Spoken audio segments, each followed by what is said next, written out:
Well, friends, here we are. Thanks for gathering. We're going to dive right in, sort of make this our little creative space, get ourselves into our creative zone, and talk a little bit about your process. I wanted to hear initially from you, just to sort of get ourselves rolling.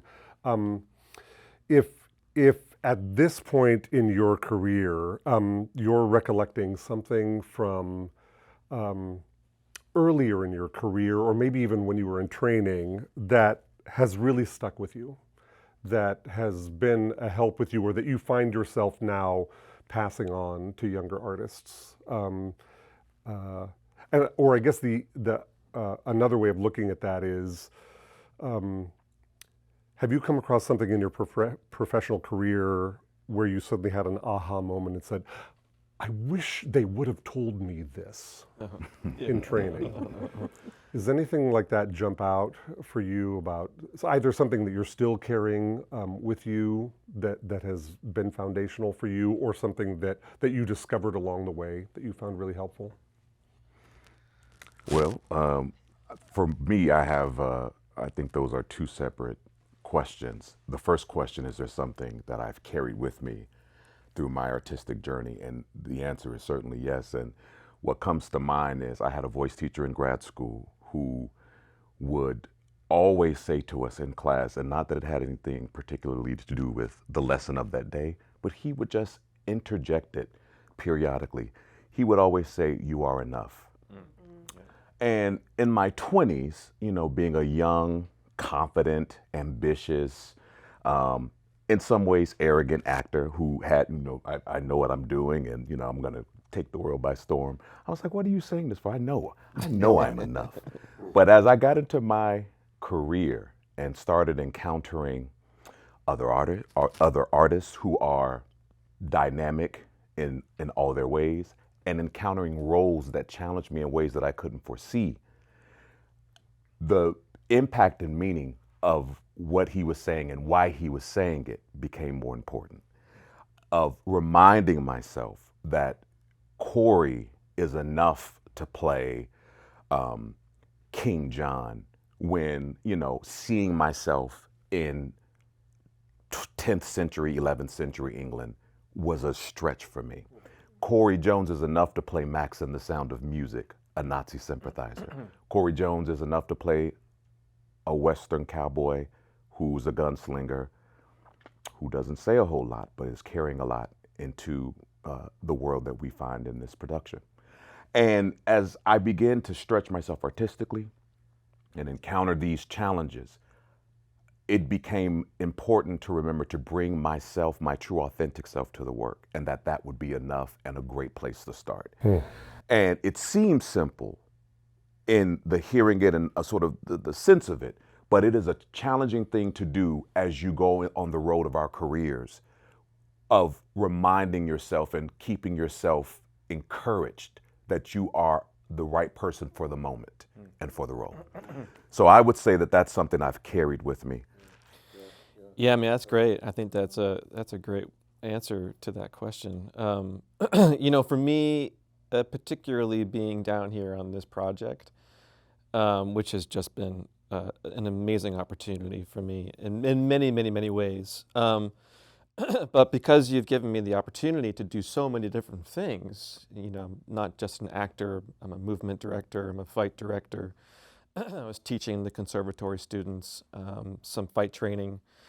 And I think if I look back on my undergraduate and my master's work, I'm reminded of the importance of just saying yes, particularly as a young artist, because I did. I think I was curious about what it's like to be a carpenter. What's directing like, what's script analysis like, and acting and musical theater and movement. I mean, all the things that you know it wasn't just one trajectory for me.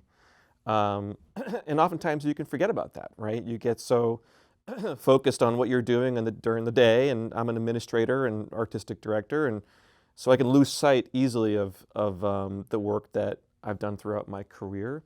And so being here and being with such amazing people, the students, it's a great reminder I'm grateful for the fact that I encouraged myself to say, yes, sure, I'll try that. Even in times where maybe I shouldn't have said yes, but you learn something from everything that you choose to do in this industry. And I always say that theater is the most collaborative art form that exists. And when I was teaching, I would tell my students who were BFA students, focusing on either musical theater or acting, I'd always encourage them to say, hey, listen, think of yourselves not as an actor, but as an artist. And by doing so, I think it just opens up a different kind of frame of mind of, oh, okay, great. So I might be able to find a path here, or it's the most collaborative art form that exists, so yeah, I think that's how I would answer that That's question. something I probably want to ask more about is when you made the transition from thinking of yourself as an actor or as a director, and then or started thinking about yourself as an artist. But DeLanna, I'm curious about it. If there's something that leapt out to you or strikes you about if you've had something that you felt like was foundational that you've carried forward, or if you had one of those, oh, I wish they would have told me. No, of course. And I agree with everything that's been said. And so thank you for sharing. That's incredible. And I can relate to everything. So thank you. I think the big one for me was my father always told me that as I grow, the biggest obstacle that I will ever face will be myself. And just to learn to get out of my own way. And also not to be afraid of my own power. And I remember being, a young actor in Hollywood, and I was only getting auditions for Native parts. And at the time, the Native parts for women, we were being raped, we were being murdered, we were always victimized. There was no one that actually resembled anyone I grew up with. And I got so tired of auditioning for those parts. And I remember calling my father and like, this is ridiculous. And he's like, well, what are you gonna do? And I was like, well, I'm just gonna keep auditioning. And he's like, but what are you gonna do? And I was like, I'm sorry. And he says, well, you can keep complaining and hope someone's gonna write you a part, or you can start writing. And so I started writing, and just realizing that I have that power in me to make those changes. I may not see any of it come to fruition, but at least I'm taking that step in the right direction, and just also allowing myself to do something that utterly terrified me, which is writing. And so just learning that for myself was, something that really opened doors for me, and also helped with, unlike Corey, I was not a young, confident actor. I have severe social anxiety. So I learned to find myself by hiding behind characters and using other people's words. And so to be able to make that transition to writer, where now I am literally laying everything about me out there on the page. And it's really affected the way I work as an artistic director, also as an actor, and just also how I navigate through the world now. Like, I'm no longer afraid of the power of my own words. Fantastic. What sage counsel from your dad in those early days too. And congratulations, by the way, on the Susan Smith Blackburn finalist nomination. We're all anxious to see the outcome of that, but what an honor to be among that group of celebrated writers. Isn't it interesting to find your voice and now to have, to have an International Writing Award pending? That's fantastic. Well, so when you come to PCPA, either you've been a resident artist, Corey, in the past. If you come to PCPA as a guest artist, you're coming inside a conservatory theater where, and I often say to people, I think of us as a learning institution more than a teaching institution, because everybody's here to learn. All the employees, the staff members of the company, I hope are learning every day on the job with every project that we approach. But obviously in a very intentional way, we're set up to bring the greatest proximity as possible between the learning process and professional practice, to put them right in the same time-space continuum. I guess I'm just curious about how that's going for you. You're here working with students and interns and with peers in the profession, with some of the resident company members. Is there something, how are you finding that? Is it the same kind of environment that you're used to working in? Or what makes that unique in terms of rehearsing a play? Or Yeah, I'll jump in on that. I mean, it's such a great question. And I do think it's highly unique. to what PCPA is offering. For me, I find that with the different parts of myself, whether it's my fight director self, my actor self, director self, there are different parts of my personality that come out, and so when I'm teaching, I like all versions of myself, I should say, but there's a different energy that exists for myself when engaging with students. And so to be able to combine that in the rehearsal space has been really, really exciting, because I love the opportunity to, work on stage with such amazing actors, great director, great production staff, be in that zone, and then have the opportunity to pull students up on stage. And, I have a great opportunity to be working with them movement-wise and through fight. There's just I don't know, there's great joy for me in teaching, as there is with acting and directing, but there are different parts of myself. And so I love the fact that these selves are all coming together in this space. And when when you experience these students really get something that's new, and I think some of the movement work was new for a lot of us, I think, because of the concept of the play. There's just when you see that light bulb moment go off and you see the students smile, and the way in which their focus just becomes so much more dialed in to the process, it's very rewarding. It's really it's thrilling to be able to be part of that. I agree 100%. PCPA is unique in a lot of ways in how it bridges the practicum with the learning process.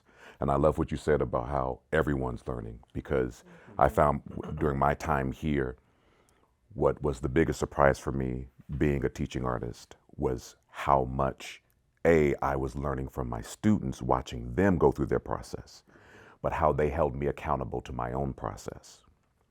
And I've I've tried to carry that. It's more intense here.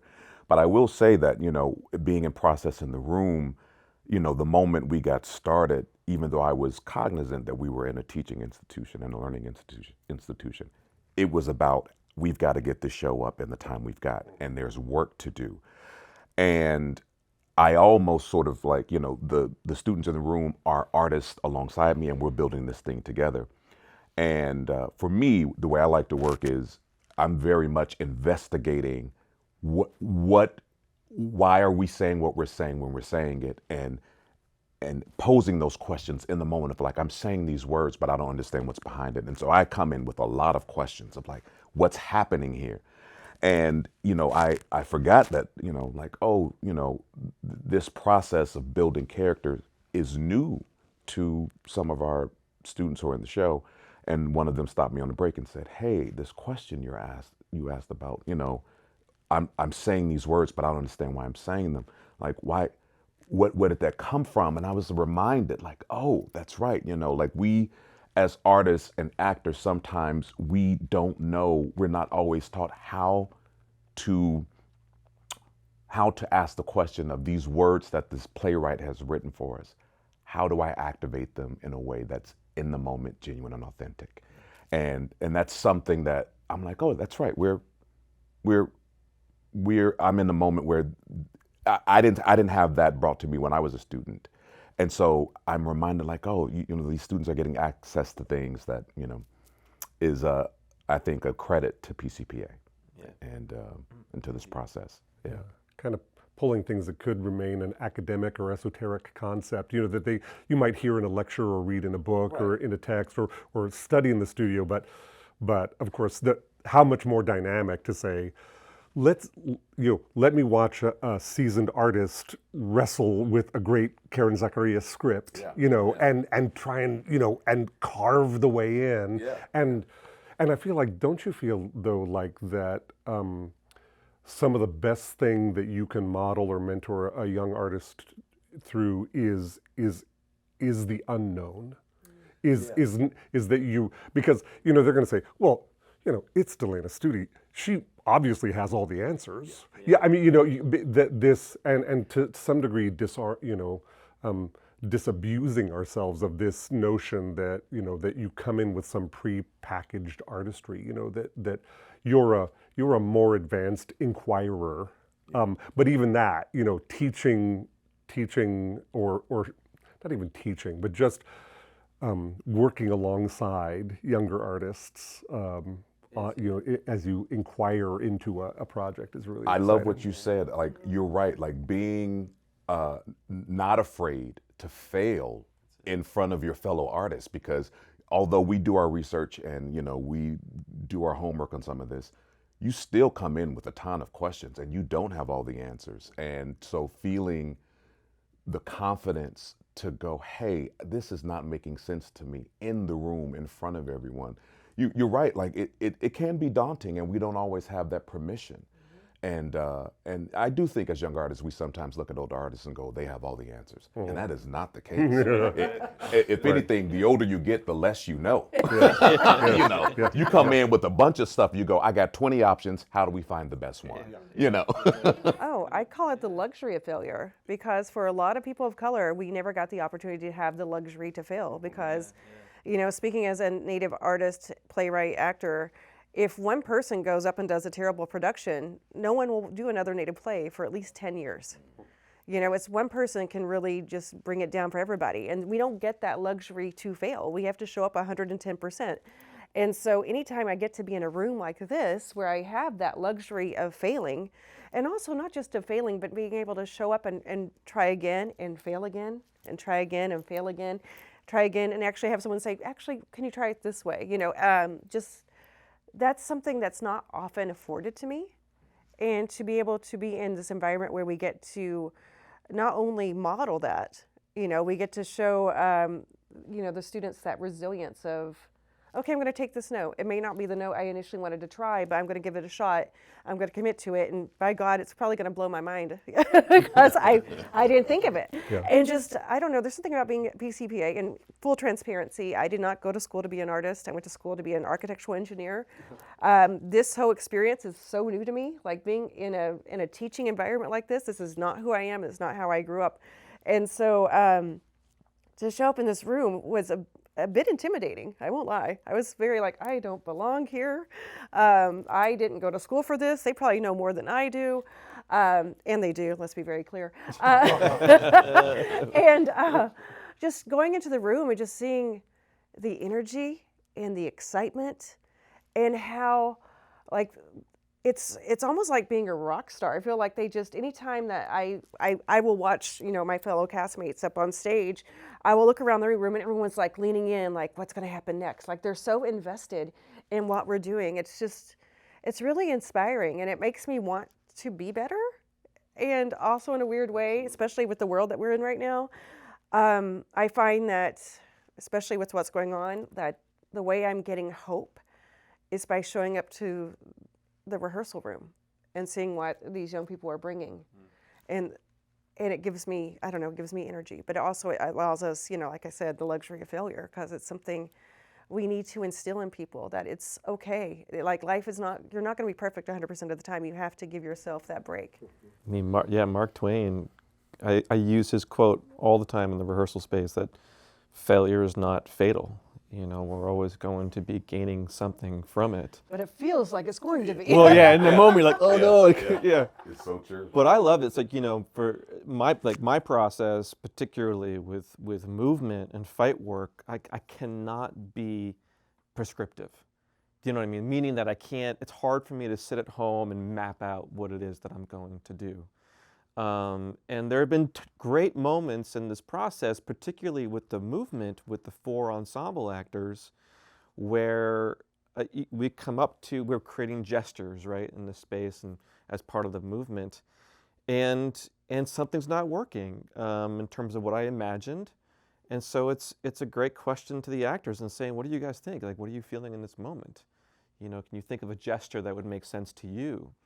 And again, that light bulb moment of, oh, you're giving me an opportunity to offer something here, and that's been great too. I think in the rooms, like there's so much freedom to be able to say, hey, can I offer, a thought here? And it's accepted, right? Or, I mean, accountability is such a huge part, I think, as getting older in this industry, is saying, I'm wrong. I'm not right on this and I need a little bit of help. What are you all feeling? What do you think could be fun to explore? What does the audience need in this moment? And that's been a great joy for me working with the students, is to see their empowerment through that. Have any of the three of you had a chance to work together before? No.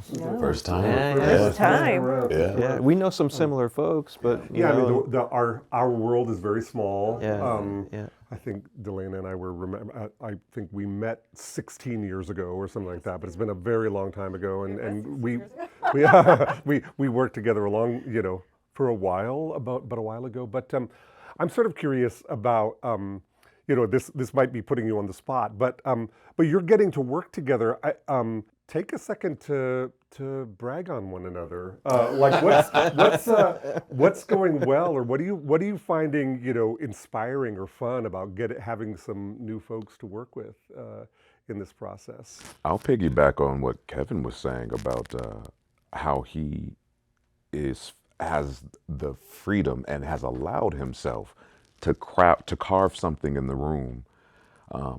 For instance, I'm in the big fight that he's choreographing, and where the fight is now versus where we started, it's I won't say very different, but he's allowed himself to go, you know what, that's working, this isn't working, that's working, both from his own observations, but from the feedback that we're giving him. And he's been super receptive to what we're experiencing, going through this highly physical acting moment and physical moment on stage. And I'm grateful to him because, I've worked with my fair share of stage fight choreographers, and some of them do come in like it's all mapped out in their head. And Kevin's been I'm going to drop myself into what you're experiencing. Oh, I see your challenge. I see what you're dealing with. And yeah, this might not work either for a show over the course of 8 shows a week. Let's find something else that's sustainable or that makes more sense or is better in the storytelling.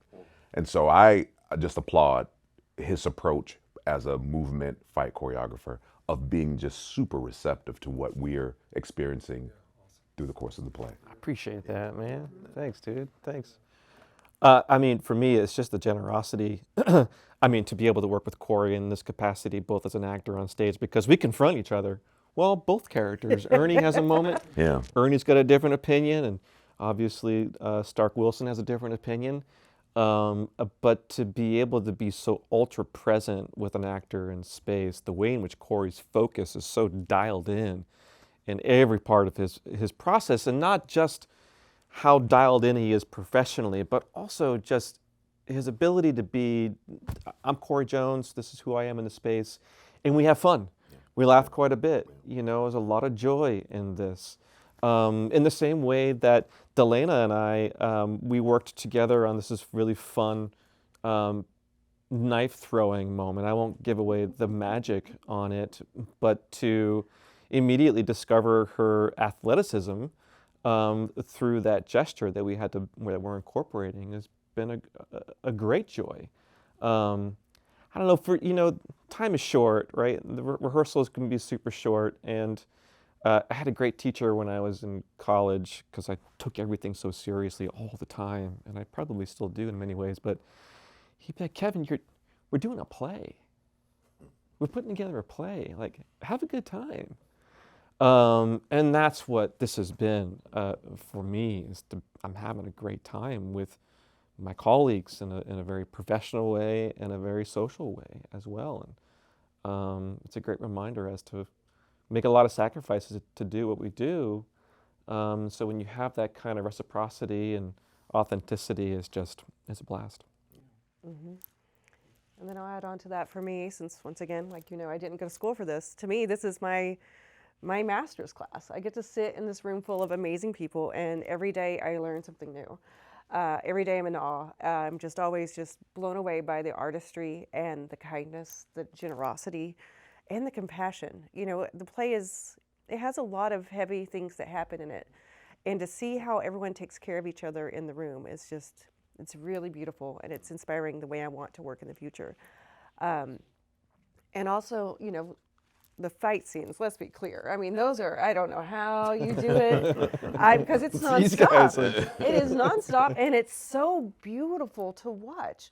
I'm just floored every day. And then the fact that you have to get up and like say like a whole other play when it's over is quite impressive. The next day. The next day, which is in 15 seconds after the fight ends. And he's like, I'm fine, I'm Superman, I can do this. And it's amazing. It's just, but, and I know it's a lot of work, but you know, to also to have you show up and to do the work without complaint and also with joy, I think it really sets an example for the youth, you know, for the students. Like, we are so lucky to get to do what we get to do. Like, my 12-year-old self would not believe me right now if I said, I'm going to get to do this when I grow up. They'd be like, you're a liar. You're from Oklahoma. You don't get to do that. But to be able to help tell this story, it's such a meaningful story, and to be able to be in a room and watch both of you just do what you do best, and to see you handle the questions and answer, you know, answer the questions that you also get. It's been really lovely, and I'm so grateful. So thank you both. I value, thank you. And Thanks, likewise. DeLanna. And to that point on spirit, you know, I will say one of the things that's been the biggest surprise in this, you know, again, you read on the paper like, oh, we have a Native American character, but I love what you and Eric have brought to Winona in this play of representing the Native American spirit, because A, we don't get a chance to see that community reflected in a lot of work. This is my first time working in the show. Oh, wow. With the Native American character. But the spirit with which you bring that character's essence and presence and what she represents in the show is so vital and so fun to work with. And try not to give away what happens, but the moment where you are, you know, giving a cry to a moment is such a beautiful oral backdrop and underscoring to what's happening in the play that, it's been, you know, the longer you stay in this business, you continue to have firsts. And so for me to have this experience with that spirit in the room is unique and beautiful. And I'm looking forward to seeing how we continue to live and play in that going forward. Yeah. Well, the ease too, because, well, that same moment in terms of what we're working with music, and your availability to offer advice and to also say, you know what, I think you're on the right path here, and to hear the language too. I just the way you speak the language is just, I want more of it. Yeah, It's amazing. yeah. It would be so easy for us to talk for 3 more hours. It's been awesome to just get to talk to you and to gather and reflect upon the work. This work is more important today than ever, and keeping artistry and great stories that really reflect who we really are is really important for America today. Thanks for being here. Thanks for making beauty, and thanks for leading the way for the next generation. We're so excited to see both the outcome of this play, but also to look at the ripples that it's going to have into the next generation. Yeah. Thanks so much. Thank you, Mark. Thank you, Mark. Thank you. Great honor.